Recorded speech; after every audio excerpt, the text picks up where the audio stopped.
March 31st, 1945, 3:47 p.m.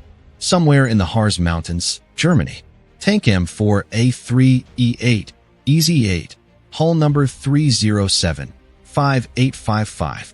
Staff Sergeant Lafayette Poole sits in the commander's cupola of his Sherman tank watching German anti-tank guns track his position from the tree line 800 meters away, and the math he's doing in his head is simple and terrifying. His Sherman's frontal armor is 63 millimeters thick. The German 88 millimeters anti-tank gun has a muzzle velocity of 1,000 meters per second and can penetrate 165 millimeters of armor at this range. His tank is essentially tissue paper against the weapons targeting it right now, and the only reason he's still alive is that German gunners have been shooting at him for the past 7 hours and somehow haven't landed a killing shot yet. His loader, Corporal Eugene Cooper, calls up from below. "Sir, we're at 227 hits. I'm losing count." Cooper is keeping a tally on the interior hull with chalk marks because the crew started counting after the 50th impact, and now it's become a superstitious ritual. Each mark represents a round that should have killed them but didn't. Each mark is borrowed time, statistical impossibility, luck that can't possibly hold. Poole's tank has been hit by 88 millimeters armor-piercing rounds that punched through the side armor and exited the other side without killing anyone. By Panzerfaust rockets that struck at angles that caused them to recalculate off rather than penetrating. By machine gun fire that stripped away every external fitting, every tool, every piece of equipment bolted to the hull. By mortar rounds that detonated close enough to buckle plates and crack welds, but not close enough to penetrate. The tank is a mobile encyclopedia of non-fatal battle damage. A catalog of ways armor can fail without killing the crew inside. The engine is still running, though it shouldn't be. 3 separate hits have struck the engine compartment, any one of which should have destroyed the transmission or fractured the engine block or severed fuel lines. The engine runs rough, leaking oil from a dozen holes, making sounds that suggest imminent catastrophic failure, but it runs. The tracks are held together by field repairs and prayer. The suspension is damaged on the left side, causing the tank to list like a ship taking water. The gun traverse is manual only because hydraulics failed after hit number 83. The radio died around hit 150. The periscopes are shattered. The vision blocks are cracked. The tank looks like it drove through a metal foundry that was actively exploding. But it's still fighting. And Poole is still alive. And the crew hasn't bailed out despite every statistical model saying they should have died around hit number 50. The German 88 fires again.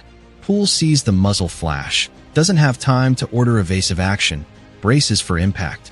The round strikes the glassy plate, the sloped frontal armor, at a shallow angle. Instead of penetrating, it ricochets upward, tearing away the remaining vision blocks and shearing off the 50 caliber machine gun mount. The violence of the impact rocks the tank backward. Cooper screams something incoherent. The driver, Corporal William Miller, fights to keep the tank from sliding into the ditch. 228, Cooper's voice is shaking. "Sir, we need to pull back. We can't keep, drive forward." Poole interrupts. His voice is calm. Too calm.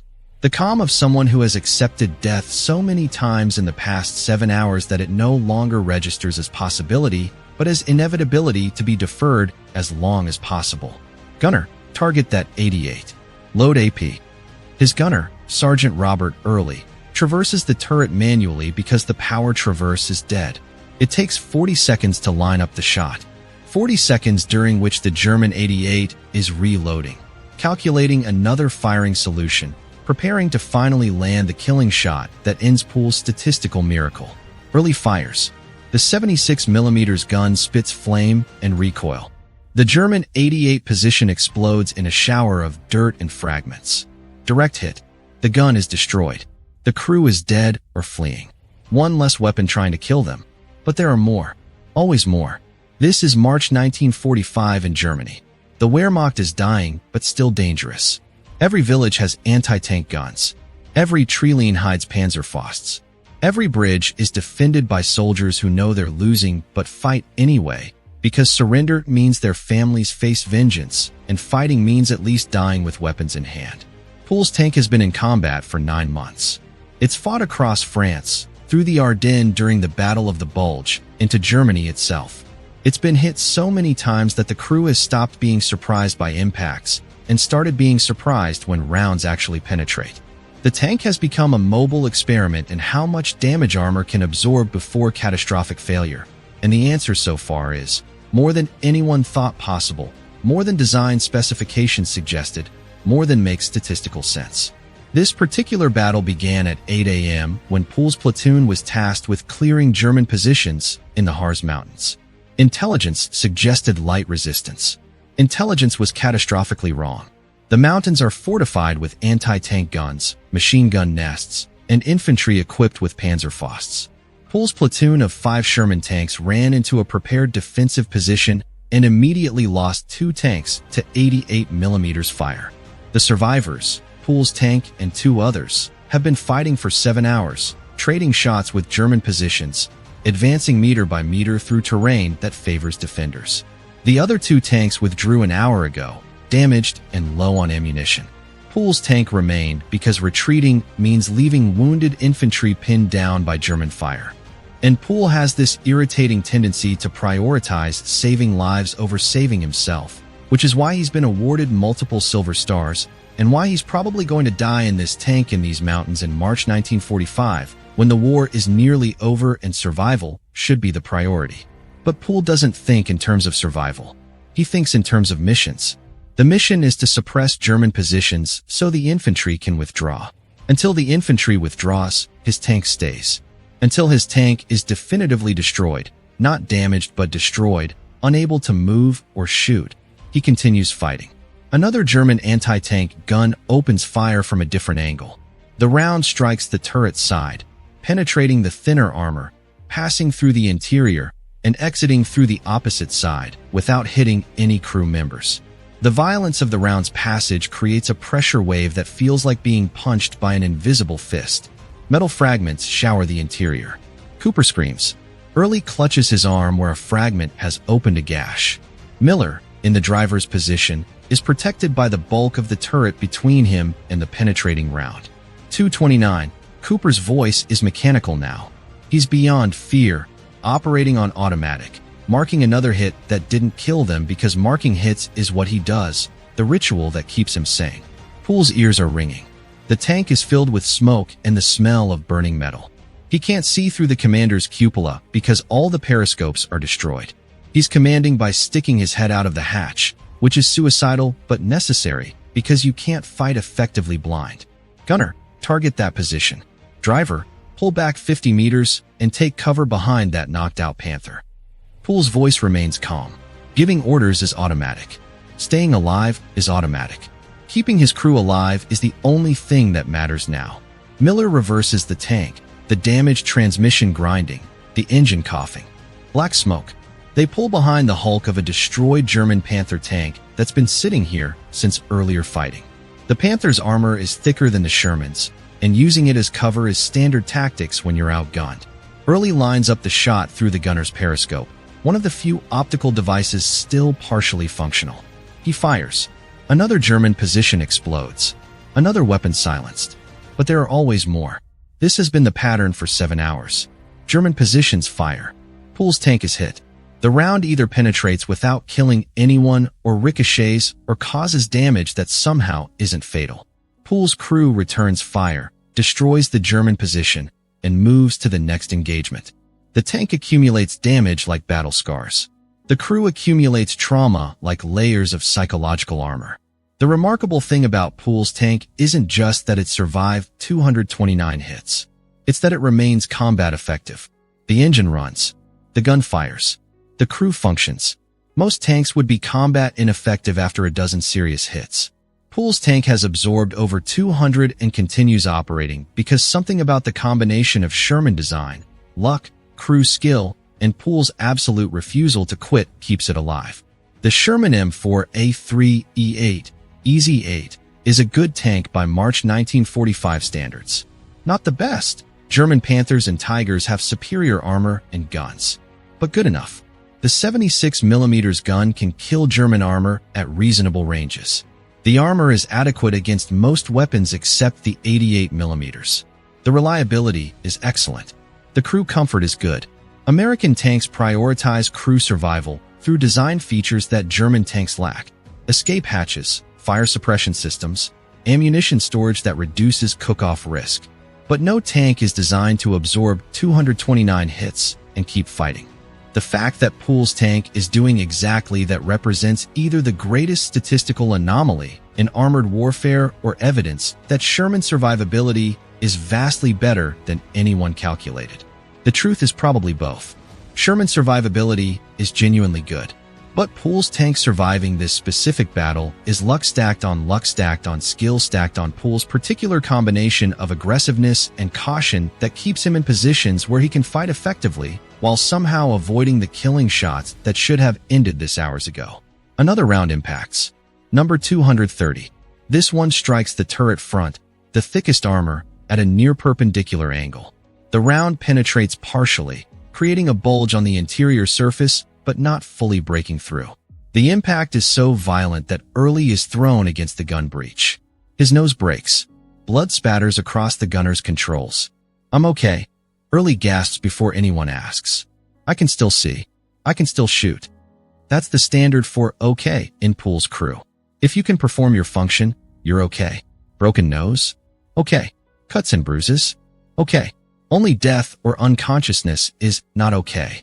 Everything else is okay, because the alternative is evacuating wounded crew members, and evacuating means exposing them to fire, and staying inside the tank is safer even if the tank is a magnet for every German weapon in the mountains. Poole checks his watch. For 15 p.m. They've been in continuous combat for 8 hours. The infantry has finally withdrawn under cover of Poole's suppressing fire. The mission is technically complete. All tactical objectives achieved. Casualties evacuated. German positions suppressed. Now comes the hard part, getting out alive. Poole keys the radio, forgetting again that it's been dead since hit 150. He's been commanding through hand signals and shouting to the other tanks when they were still here. Now he's alone. His platoon has withdrawn. He stayed too long, as usual, and now faces the problem of extracting a heavily damaged tank from a defensive position where every German gun knows exactly where he is. Driver, plot us a route back to rally point. Avoid open ground. Use terrain and smoke. Gunner, load smoke rounds. We're making an exit. The tank lurches into motion. The transmission screams. The engine belches smoke. The damaged suspension makes the ride feel like being inside a paint shaker. Every impact point throbs as stressed metal flexes under load. The tank feels like it's going to shake itself apart. German fire follows them. Machine gun rounds spark off armor. A Panzerfaust streaks from a building, missing by meters because the shooter led the target wrong. Another 88mm round, German gunners are persistent, strikes the rear deck, penetrating the thin armor over the engine compartment. This should be the killing hit. Engine compartment penetrations usually mean catastrophic fire. Fuel ignites. Ammunition cooks off. Crew has approximately 15 seconds to evacuate before the tank becomes a crematorium. But the round passes through the engine compartment without hitting anything critical. No fuel lines severed. No ammunition struck. The engine continues running despite a new hole through components that should not have holes. Physics has become negotiable. Cause and effect are suggestions. The tank refuses to die. 231. Cooper's voice is hoarse. He stopped being surprised. This is just what happens now. Rounds penetrate. Crew survives. Tank continues. Reality is flexible. Poole sees the rally point ahead. American lines. Safety. They're going to make it. Against every probability, against every tactical model, against common sense and physics and statistics, this tank is going to survive. The tank crosses into American-held territory at 4:47 p.m. 9 hours of combat. 231 hits. 0 casualties. Tank still mobile. Gun still operational. Crew functional.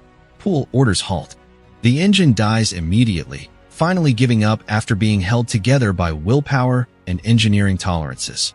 The crew evacuates, stumbling out of the tank like survivors from a shipwreck. They're covered in blood. Early's broken nose. Cooper's cuts from metal fragments. Minor injuries that looked worse than they are. They're deaf from gun noise. They're shaking from adrenaline crash. They're alive.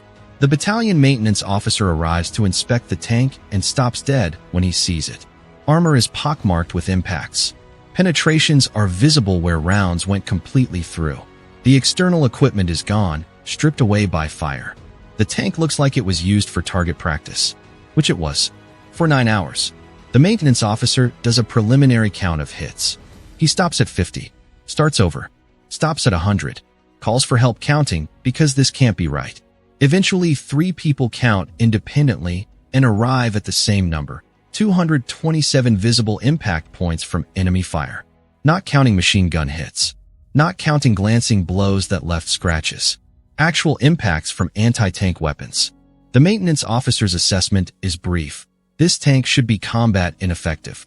Actually, it should be destroyed. I don't understand how it's still here. Poole's response is briefer. Good engineering. But it's not just engineering. Engineering explains why individual systems survived individual hits. It doesn't explain how the entire tank survived 227 hits without a single catastrophic failure. That's luck. Extraordinary, impossible, statistically absurd luck. The tank is sent to maintenance. The crew expects it to be scrapped. Instead, maintenance performs miracles. They replace the engine, repair the transmission, patch armor, replace vision blocks, fix hydraulics, restore radio. The work takes 3 weeks. When they finish, the tank is combat effective again. The crew is reassigned during maintenance. This is standard practice. Crews need rest after extended combat. Poole is pulled from frontline duty because officers have noticed he has this tendency to stay in fights longer than tactically prudent, and they prefer he survive the war rather than become another posthumous medal recipient. Poole's tank returns to service with a new crew. It fights through the final weeks of the war. It survives. The new crew doesn't accumulate 227 hits in a single battle, but they do add their own scars to the collection. By VE Day, the tank has been hit so many times that counting becomes pointless. The armor is a patchwork of repairs, but it's still fighting. After the war, the tank is inspected by Army Ordnance officers studying Sherman's survivability. They photograph the damage, document the hit patterns, calculate the angles of impact and the likely weapons responsible. The tank becomes a case study in armor effectiveness and crew survivability. Their report notes several factors that contributed to survival. First, the angled frontal armor caused many rounds to ricochet rather than penetrate. Second, the interior layout meant that rounds penetrating one side often exited the other without hitting crew or critical components. Third, the ammunition storage in wet stowage, surrounded by water jackets, prevented cook-offs when fragments struck ammunition bins. Fourth, the fire suppression system activated multiple times, preventing engine fires from becoming catastrophic. But the report also notes that none of these factors fully explain surviving 227 hits in 9 hours.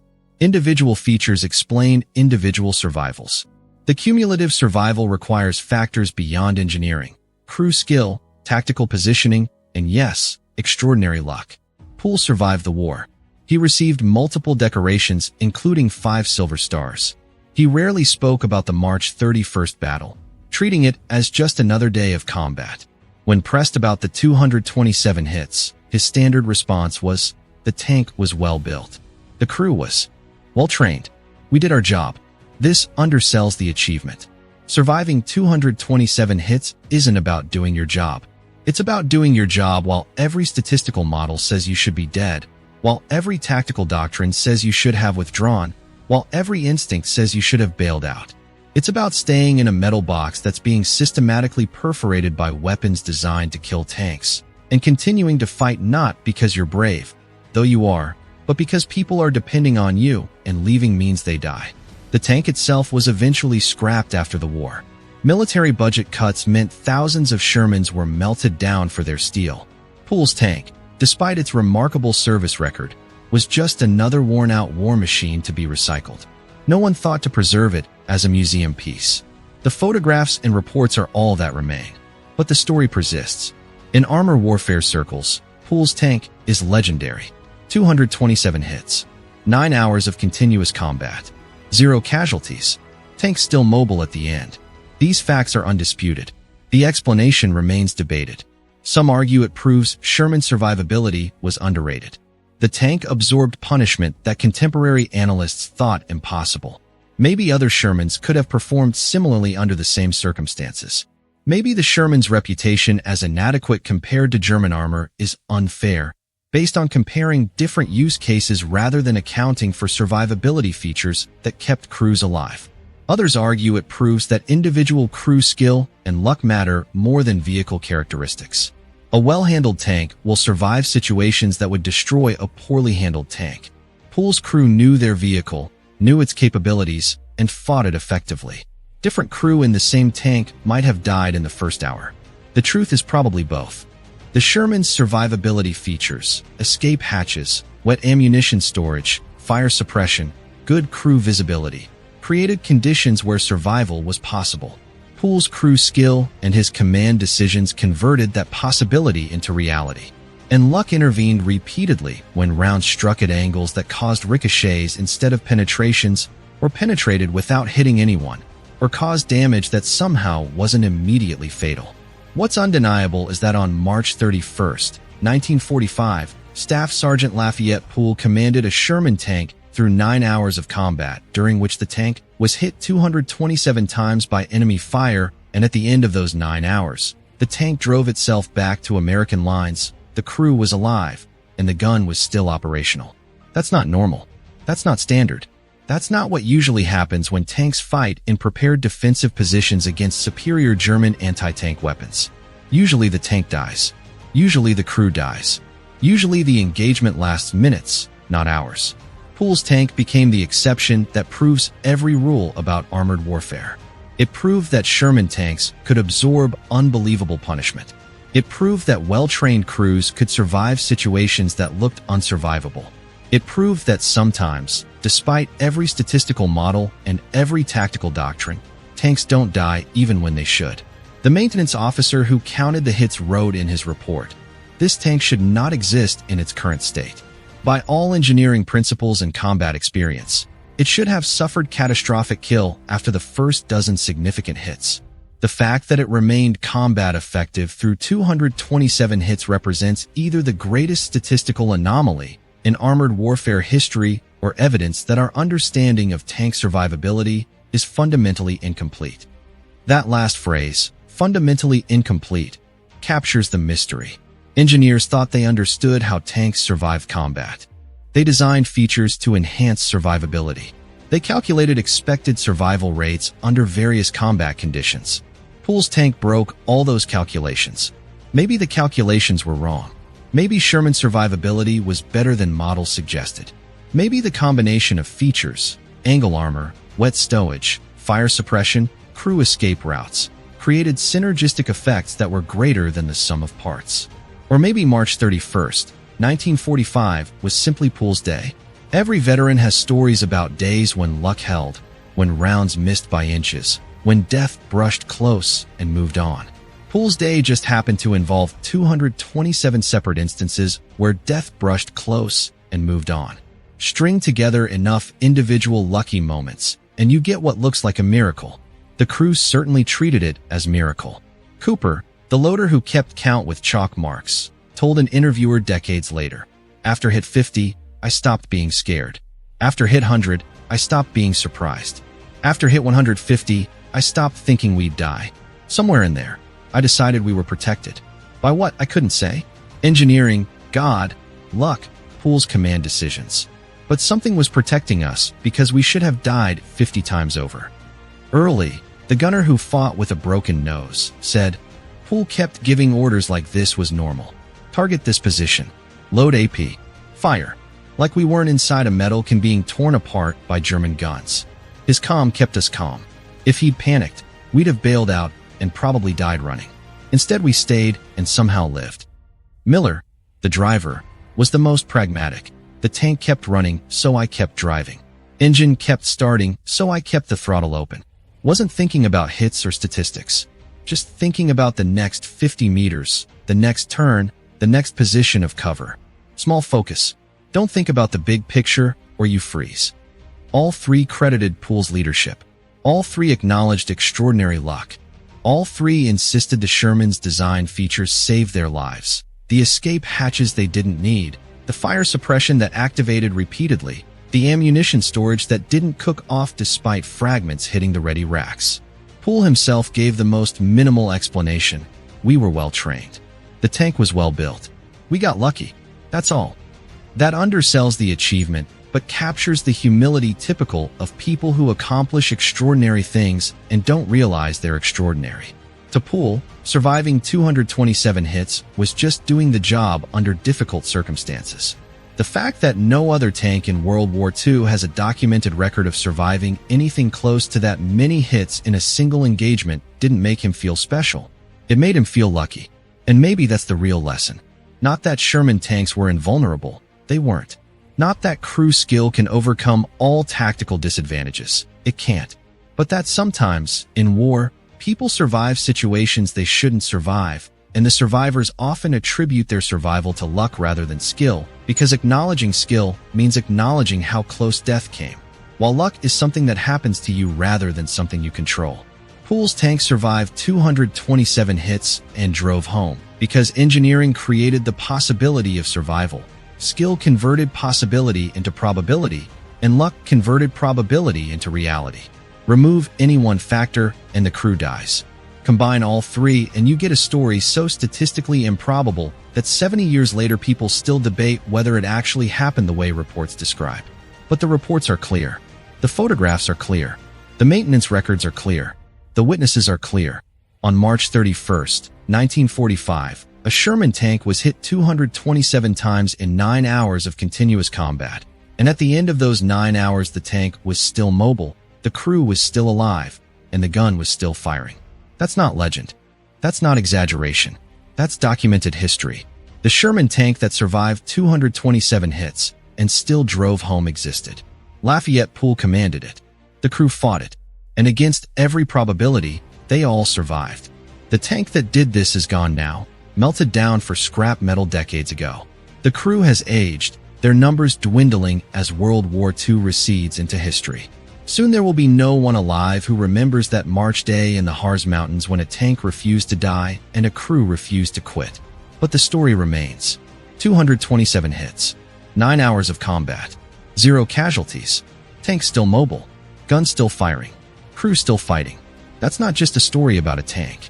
That's a story about the distance between what should happen and what does happen, about the gap between statistical models and human reality, about how sometimes engineering and skill and luck combine to create outcomes that shouldn't be possible, but are. The Sherman tank that survived 227 hits and still drove home proved that impossible just means nobody survived it yet. Until someone does. And then it's not impossible anymore. It's just extremely improbable. And extremely improbable things happen in war all the time. Because war creates millions of opportunities for improbable events. And eventually someone will hit the statistical jackpot that keeps them alive when everyone else dies. March 31st, 1945 was Lafayette Poole's jackpot day. 227 individual moments when death missed. 227 hits that didn't kill. 227 reasons the crew went home when every statistical model said they should be dead. That's the story. That's what happened. That's why 79 years later, people still talk about the Sherman tank that survived 227 hits and still drove home. Because stories like that remind us that sometimes, despite overwhelming odds, despite every expectation, despite all the ways things should go wrong,